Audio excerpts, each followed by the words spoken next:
오늘은 가정의 달이자 또 우리가 5월에 온 세대 어울림 예배로 함께 예배드리고 있습니다.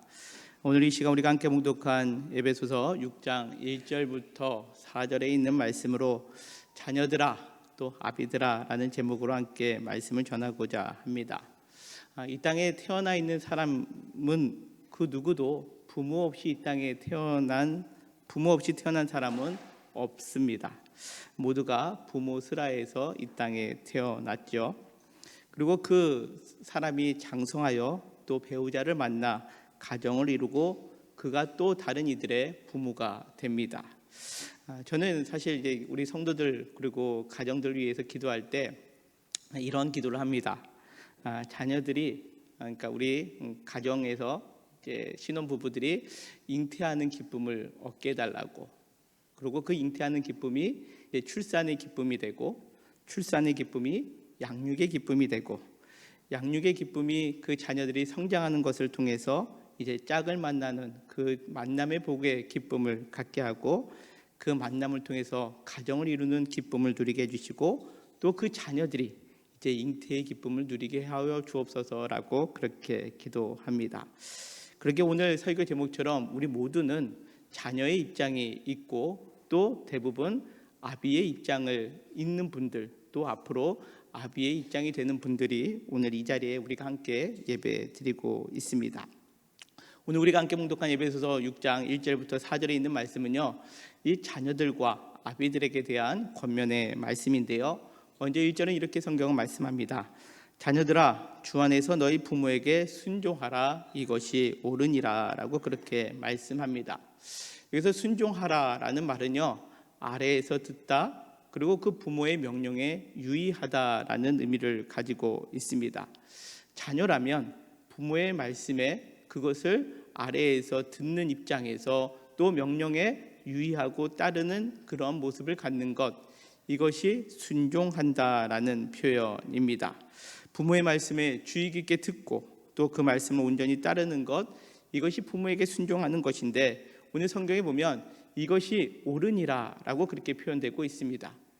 이 뜻은 하나님의 말씀이기 때문에 옳다라는 의미도 있지만, 이 부모에게 순종하라라는 이 말씀은요, 사실 기독교가 아니라도 일반 우리가 다른 세계관을 갖고 있고 다른 문화 속에서도 부모에게 순종하는 것은 모두가 보편적으로 있기 때문에 우리 모두가 이것만큼은 옳다라고 여길 수 있다라는 겁니다. 어느 나라나 또 어느 문화 속에서나 부모에게 순종하라라는 것을 거부하는 그러한 문화나 나라는 없는 것 같습니다. 그런데 오늘 성경 속에서 특별히 우리에게 다른 나라나 아니면 다른 문화권에서 볼 수 없는 것이 있다면 그것은 주 안에서 너희 부모에게 순종하라라는 그러한 말씀입니다. 주 안에서 순종하라. 그렇다면 주 안에서 순종하라라는 의미는 무엇일까요? 그것이 이어지는 2절에서 이렇게 성경은 말씀합니다. 내 아버지와 어머니를 공경하라. 이것은 약속 있는 첫 계명이다라고 그렇게 말씀하고 있습니다. 1절에서는 순종하라라고 말씀하고 있다면 2절에서는 내 아버지와 어머니를 공경하라라고 그렇게 표현하고 있죠. 공경하다라는 것은 내 부모를 높이 평가하고 내 부모에 대해서 가치를 두고 존경하는 마음을 가져라라고 그렇게 표현하고 있습니다. 순종이 그냥 단지 말을 잘 듣고 따르는 것이다라고 한다면 오늘 2절에서는 좀 더 그 마음적으로 부모에 대해서 높이 평가하고 가치를 두고 존경하라라는 의미를 두고 있다라는 거죠. 이것이 주 안에서 부모를 대하는 모습입니다. 그렇다면 우리가 부모에 대해서 왜 높이 평가하고 가치를 두어야 할까요? 부모님이 인격적으로 훌륭해서요? 부모님이 더 많은 재산을 물려줬기 때문에? 그것이 아니다라는 겁니다. 때때로 우리는 우리가 요즘에 사회 뉴스에서도 보면 인격적이지 못한 부모를 만날 수도 있고, 또 어떤 경우는 우리에게 많은 재산을 물려주지도 못하는 그런 부모를 만날 수도 있습니다. 그러기에 성경에서 오늘 부모를 공경하라라는 이유는 부모의 조건이나 상황 그리고 나와의 관계 속에서 순종하거나 공경하라는 것이 아니라 오늘 성경에서 표현되고 있는 말씀은 무엇입니까? 너희가 아버지와 어머니를 공경하게 하는 이유는 약속 있는 첫 계명이기 때문이다라고 그렇게 말씀하고 있습니다. 이것이 주 안에서 부모에게 순종해야 되는 이유입니다.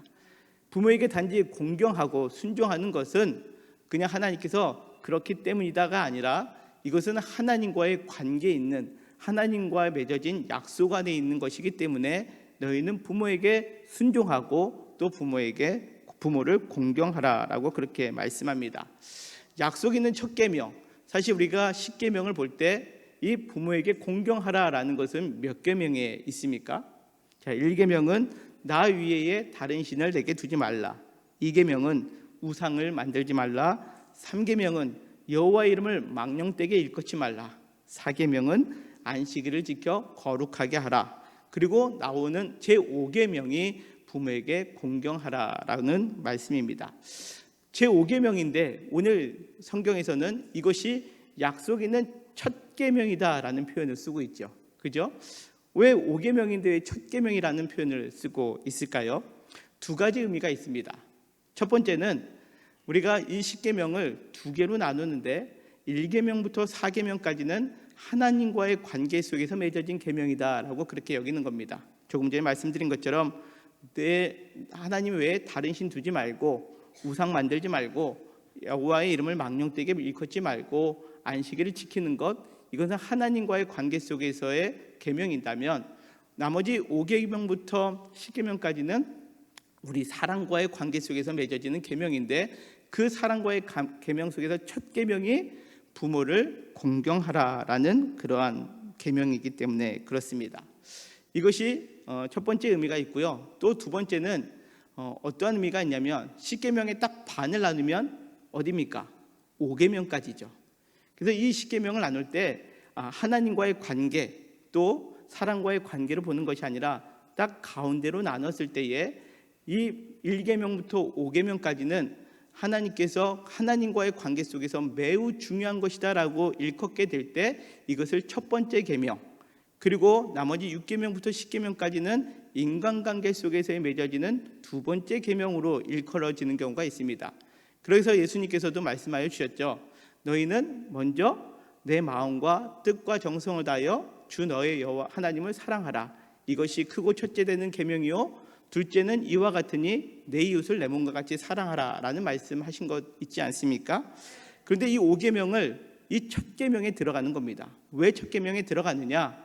부모와 자녀의 관계에서 부모를 공경하는 것은 하나님을 섬기는 것과 별반 다르지 않기 때문에 부모를 공경하는 것을 첫 계명에 포함시킨다라는 의미도 담겨 있습니다. 따라서 우리가 부모를 공경해야 된다라는 것은 두 가지 의미 속에서 다 포함되어 있지만 하나님께서 우리에게 주시는 하나님을 믿는 백성이라면, 하나님을 믿고 우리가 구원받는 하나님의 자녀라면 우리는 부모를 공경하고 부모의 말씀에 순종하는 것이 바로 하나님과의 약속 있는 계명 안에 있기 때문에 그렇다라는 거죠. 이것이 출애굽기 20장 12절에 이렇게 말씀합니다. 내 부모를 공경하라. 그러면 내 하나님 여호와가 내게 준 땅에서 내 생명이 길리라 라고 말씀하고 있고요. 또 신명기 5장 16절에서도 너는 내 하나님 여호와께서 명령한 대로 내 부모를 공경하라 라고 그렇게 말씀하고 있습니다. 우리가 조금 전에 신약 성경에서의 공경은 어떤 의미가 있다라고 말씀드렸습니까? 공경하고 높이 받든다라는 의미가 있다면 이 구약에 나와 있는 우리가 조금 전에 읽은 출애굽기 20장과 신명기 5장에 나와 있는 이 공경하다라는 단어는요 히브리어로 카바드라는 단어인데 존경하다라는 뜻과 더불어 짐이 되는 엄한 무겁게 하다라는 의미도 담겨 있습니다. 사실 우리가 부모를 섬긴다는 것은 가볍게 여길 것은 아니다라는 거죠. 부모를 섬기고 부모에게 효를 다하고 오늘 성경의 표현처럼 부모의 말씀에 순종하고 또 부모를 공경한다는 것은요 때로는 우리에게 짐이 되는 상황처럼 여겨질 때가 있다라는 것이 이 히브리어 성경 안에 내포되어 있습니다. 하지만 우리가 하나님을 믿는 사람이라면 하나님과 약속 가운데 부모를 공경해야 된다라는 거죠. 때로는 버거울 수 있습니다. 내가 감당하지 못하는 것 같습니다. 그러나 단지 우리의 힘을 다해서 하는 것이 아니라 왜 부모를 공경해야 되느냐? 때로는 짐이 되고 무겁게 여겨진다 할지라도 하나님의 백성이라면, 하나님과 관계가 맺어진 사람이라면 우리는 부모를 공경해야 된다라는 거죠. 그래서 신약 성경에 보면 이 부모를 공경하지 아니하는 모습들은 어떠한 모습과 연결되어 있냐면, 먼저 로마서 1장 28절 이하에 보면 이렇습니다. 또한 그들이 마음에 하나님을 두기를 싫어하며 하나님께서 그들의 그 상실한 마음대로 내버려 두었다라고 표현하고 있죠. 그들이 하나님을 마음에 두기 싫어할 때 나타나는 결과가 무엇이냐면, 합당하지 못한 일을 하게 하였으니 곧 불의, 추악, 탐욕, 악의가 가득한 것, 시기, 살인, 분쟁, 사기, 악독이 가득한 것, 수근수근하는 것, 비방하는 것, 미워하는 것, 능욕하는 것뿐만 아니라 이 1장 30절 마지막에 보면 부모를 거역하는 것, 이것이 하나님을 싫어할 때 나타나는 모습이다라고 성경은 기록하고 있습니다. 즉 부모를 공경하는 부분은 그냥 하나님과 동떨어져 있는 것이 아니라 이 부모를 공경하는 것 그 자체가 하나님과 관계되어 있고 연결되어 있음을 성경은 우리에게 나타내고 있다는 거죠. 또 하나의 모습을 살펴보면 디모데후서 3장 1절부터 2절에 있는 말씀을 보면, 너는 이것을 알라. 말세에 고통하는 때가 이르러 사람들이 자기를 사랑하며 돈을 사랑하며 자랑하며 교만하며 비방하며 부모를 거역하며 감사하지 아니하며 거룩하지 아니한다라는 표현을 하고 있습니다. 말세에 하나님을 알지 못하는 그러한 모습들이 팽배할 때에 드러나는 현상이 뭐라고요? 부모를 거역하는 것이다 라는 거죠. 따라서 부모를 공경하는 것, 부모에게 순종하는 것은 하나님과 동떨어지는 것이 아니라 내가 부모를 거역하고 있고 불효하고 있다는 것은 내가 내 마음에 하나님을 두기를 싫어하는 것과 더불어 말세에 하나님을 잊고 살아가는 모습이다라는 것을 우리는 깨달아야 한다라는 사실입니다. 그러기에 우리가 부모를 공경한다라는 것은 하나님과 매우 밀접한 관계가 맺어져 있는데요, 그것을 레위기 19장에서는 이렇게 말씀합니다. 우리 같이 한번 읽겠습니다. 시작. 여호와께서 모세에게 말씀하여 이르시되 너는 이스라엘 자손의 온 회중에게 말하여 이르라. 너희는 거룩하라. 이는 나 여호와 너희 하나님이 거룩함이니라. 너희 각 사람은 부모를 경외하고 나의 안식일을 지키라. 나는 너희의 하나님 여호와이니라. 아멘. 그렇습니다. 여기 보면 우리가 하나님이 거룩하신 분이시고 우리가 그 하나님을 믿는 사람이라면 우리가 거룩하기 위해서는 어떻게 삶을 살아야 되느냐? 안식일을 지키는 것과 더불어 부모를 경외하는 것, 부모를 공경하는 것이 함께 아우러져 있음을 오늘 성경은 우리에게 말씀하고 있습니다. 그러기에 내가 하나님을 믿습니다, 내가 예수님을 믿어 구원받았습니다 라고 한다면 상황에 따라서 부모를 공경할 수도 공경 안 할 수도 있는 것이 아니라 하나님을 믿는 사람이라면 그것이 부모 공경, 또 부모에게 순종하는 효와 매우 밀접하게 연결되어 있다는 것을 우리는 잊지 말아야 한다는 겁니다. 이렇게 부모를 공경할 때 우리에게 주시는 약속이 있습니다. 그 약속이 에베소서 6장 3절에 이렇게 말씀합니다. 이로써 내가 잘되고 땅에서 장수하리라 라고 그렇게 말씀합니다. 여러분들 이 단어를 볼 때 잘된다라는 표현을 하면 우리가 일반 세상에서도 야 부모에게 잘해 그러면 네가 잘 될 거야 라고 우리가 그렇게 많이 이야기 듣지 않습니까? 부모에게 효심이 있는 사람이 이 땅에서 관계도 잘 맺고 잘 살아 라고 그렇게 이야기를 하는데 이것은 교회 밖에서도 하는 이야기고 또 교회 안에서도 우리가 흔히 들을 수 있는 내용입니다. 근데 여기서 내가 잘 된다라는 이 잘 되다라는 헬라어가요 유라는 단어를 쓰는데 성경에서 몇 군데 안 나옵니다. 대표적으로 나오는 것이 마태복음 25장 21절에 있는 말씀인데요, 그 달란트 비유 가운데 이런 표현이 있습니다. 그 5달란트, 2달란트를 가지고 배로 남긴 그 사람들에게 하신 말씀이죠. 그 주인이 이르되 잘하였도다 착하고 충성된 종아, 내가 적은 일에 충성하였음에 내가 많은 것을 내게 맡기리니 내 주인의 즐거움에 참여할지어다 라는 말씀이 있습니다.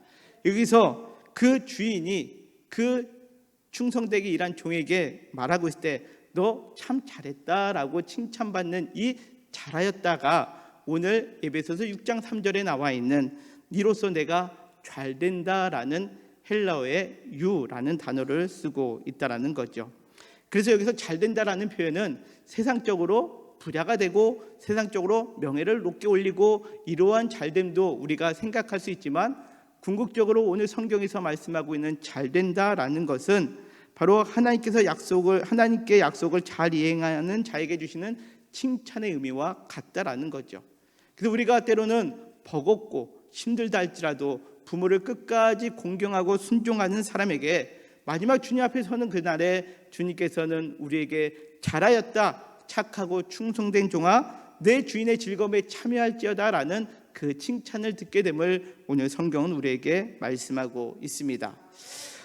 우리가 하나님을 믿고 구원받는 사람이라면, 그리고 언젠가 하나님 앞에 서는 존재임을 믿는다라면 부모님을 거역함으로 인하여 거역함이 하나님을 싫어하는 것임을 잊지 말고 주님 오시는 그날까지, 주님 만나는 그날까지 부모님을 공경함으로 하나님 앞에 서는 순간에 잘하였도다라고 칭찬받는 우리 영통교회 모든 성도님들 되시기를 주님의 이름으로 간절히 축원합니다.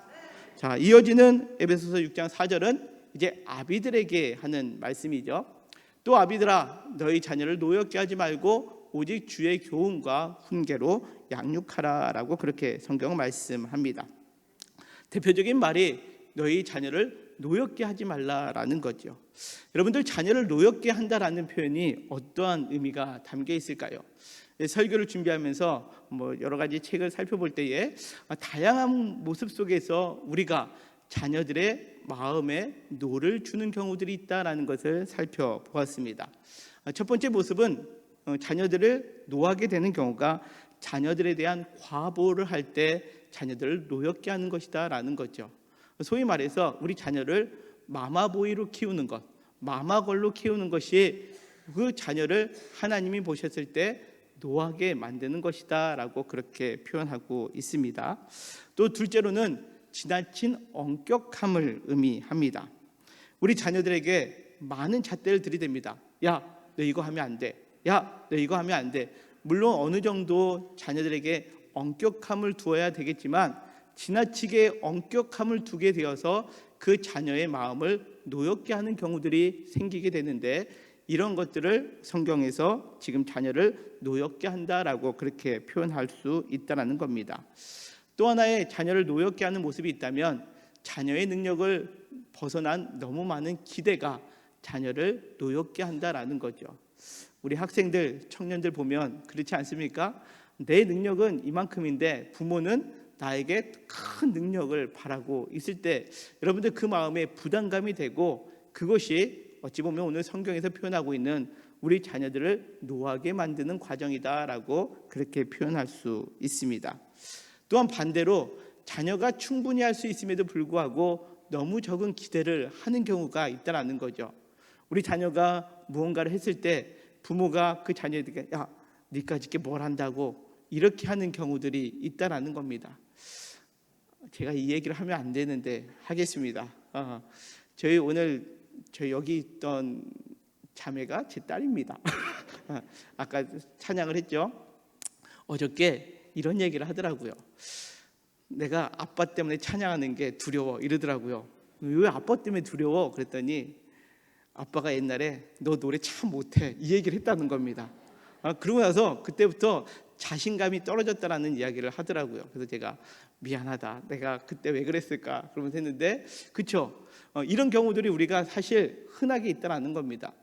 내가 봤을 때 기대 못 미치니까 야, 너 그거밖에 못해? 왜 안 해? 라고 했는데, 자녀가 충분히 할 수 있음에도 불구하고 부모의 말 한마디가 그렇게 되는 경우들이 있다라는 거죠.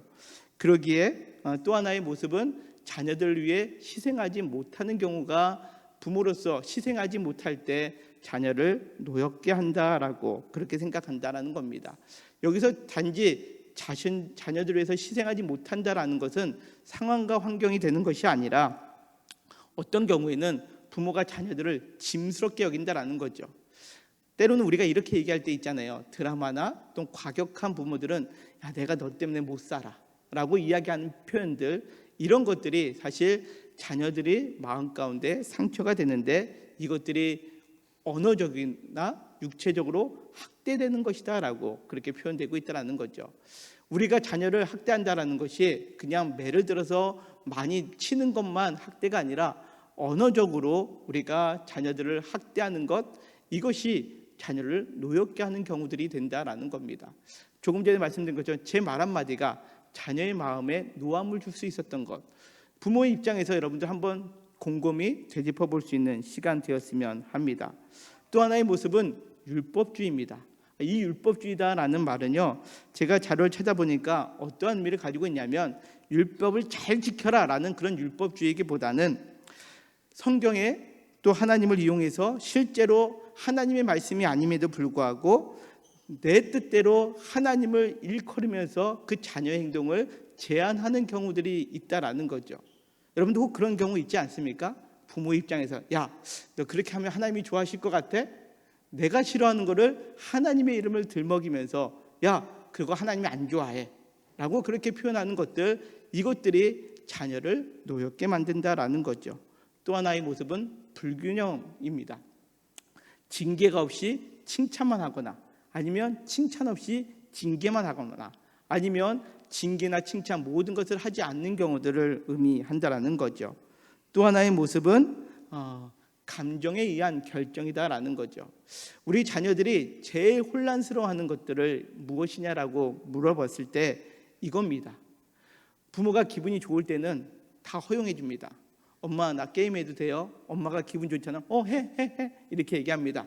근데 엄마가 기분이 안 좋아요. 내 아이가 숙제도 다 끝나고 할 것 다 했어. 엄마 게임해도 돼요? 라고 물어봤는데 엄마가 기분이 안 좋잖아요. 너는 공부도 안 하고 이렇게 해버리면 그 아이는 엄마의 감정에 의해서 결정을 받는 것, 이것이 그 아이에게는 노여움이 된다라는 것을 우리는 알아야 된다라는 거죠. 자, 우리 부모님들, 부모의 입장에서 오늘 이 말씀을 우리는 많이 기억해야 됩니다. 내 행동, 내 말 한마디가 우리 자녀에게 얼마나 노엽게 하는 모습들이 있는지 우리 스스로가 살펴보아야 한다라는 거죠. 그러기에 이어지는 말씀은 주의 교훈과 훈계로 양육하라라고 그렇게 말씀하고 있습니다. 이는 자녀가 부모의 권위에 순종하는 것뿐만 아니라 이것을 통해 자녀들이 주님을 알고 순종하게끔 우리가 양육해 가야 한다라는 거죠. 세상에서 잘 되는 것만을 바라는 부모가 아니라, 부모는 주의 교훈과 훈계로 양육하라라는 것은 우리의 말 한마디, 우리의 행동 하나하나의 모습으로 우리 자녀들이 하나님을 더 알고 또 하나님께 순종하는 삶을 살아갈 수 있도록 양육하는 것, 이것이 아비들의 행해야 될 모습이다라는 것을 오늘 성경은 우리에게 말씀하고 있습니다. 얼마 전에 한 집사님을 만났는데요, 그 집사님의 딸이 대학을 갔습니다. 대학을 가니까 이제 스스로 무언가를 결정할 수 있는 나이가 되었기에 부모가 이제 신앙이 나름 열심히 신앙생활하고 봉사도 하시는 분이었거든요. 그래서 그 자녀에게 야, 이제 네가 네 스스로 신앙을 생활 열심히 해라. 그동안은 부모가 예배 가라, 부모가 뭐 성경 읽어라 이렇게 따라왔다면 이제 네 스스로 그렇게 기도도 하고 예배 생활도 하고 그래야 되지 않겠느냐라고 했더니 그 자녀가 뭐라고 하는지 아십니까? 엄마는 그렇게 해요? 라고 하는 겁니다.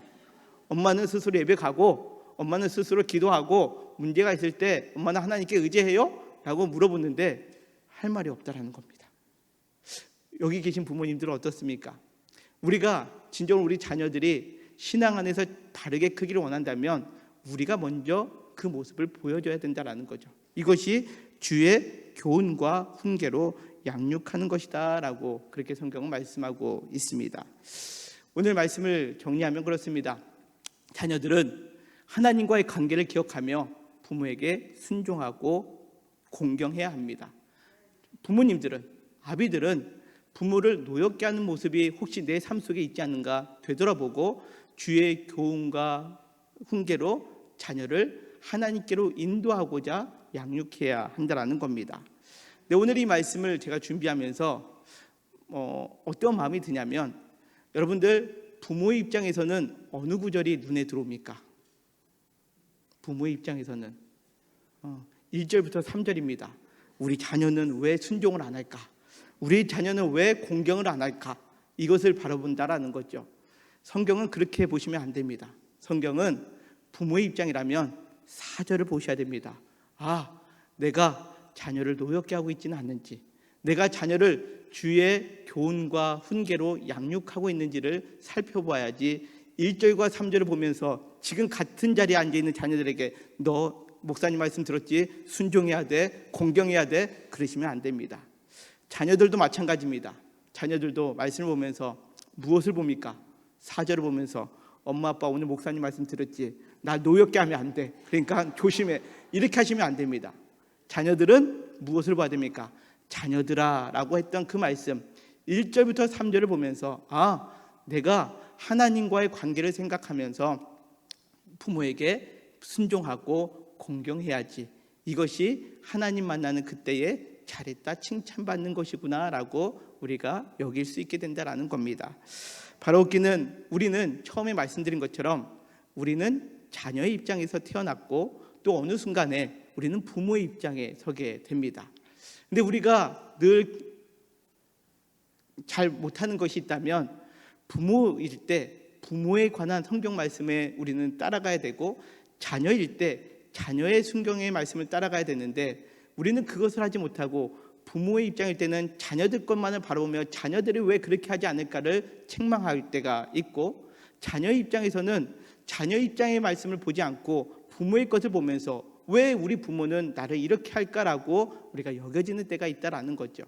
오늘 이 온세대 어울림 예배에 함께하는 우리 모든 사랑하는 영통교회 모든 성도님들, 오늘 말씀을 통해서 내 위치에서 나에게 주시는 말씀을 잘 살펴봄으로 인하여 내가 자녀라면 1절과 3절을 통해서 순종과 공경의 삶으로 살아가시고, 내가 아비의 입장이라면 내가 우리 4절에 있는 말씀을 기억하며 자녀를 노엽게 하지 말고 주님의 말씀에 따라 내가 더욱더 믿음으로 순종해 나갈 수 있도록 깨어 기도하는, 그래야 우리 가정이 그리스도 안에서 정말로 행복한 가정, 사랑이 넘치는 가정, 하나님이 기뻐하시는 그러한 복된 가정 되는 우리 영통교회 모든 성도님들의 가정 되시기를 주님의 이름으로 간절히 축원합니다.